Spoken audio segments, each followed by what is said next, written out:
aménager, modifier la façon de faire, même si c'est la modifier de façon qui n'est pas radicale, bien entendu. Les objectifs qu'on poursuit par rapport à l'accueil des enfants et la façon de faire, les principes d'action qu'on a par rapport à l'accueil des enfants en dehors de leur famille sont toujours à l'œuvre. Mais n'empêche que dans ce cas-ci, dans le cas qui nous occupe, il y a beaucoup de choses à prendre en compte et à aménager. Et ça suppose aussi d'aménager ses propres réactions, son propre comportement. Tout ça demande véritablement un soutien. Je parle de soutien parce que les accueillantes, les puéricultrices, elles sont à tous les niveaux.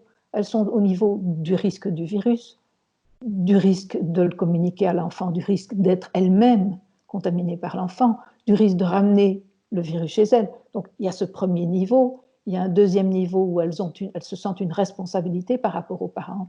Et ça peut être lourd parfois, plus lourd peut-être pour certaines que pour d'autres, parce que ça dépend un peu de la sensibilité de chacun. On n'est pas tous les mêmes dans cette situation-là, mais le sens de la responsabilité par rapport aux parents, il est dans tous les cas présent, bien entendu, mais parfois il peut être difficile à vivre. Ensuite, il faut être bien au clair sur ce qu'il s'agit de faire ou pas faire. Ce n'est pas une mince affaire d'être au clair sur ce qu'on nous demande de faire. Donc, tous ces niveaux d'incertitude, je dirais, sont là, qui demandent à être atténués, à être entendus, à être contenus.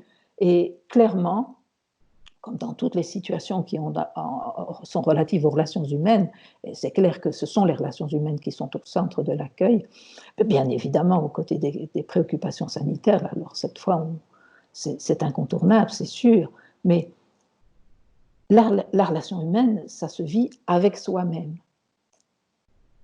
Et même comme professionnel, ça fait écho en nous-mêmes, ce qui se passe dans la vie de tous les jours, dans les milieux d'accueil, en particulier dans des situations comme ceci.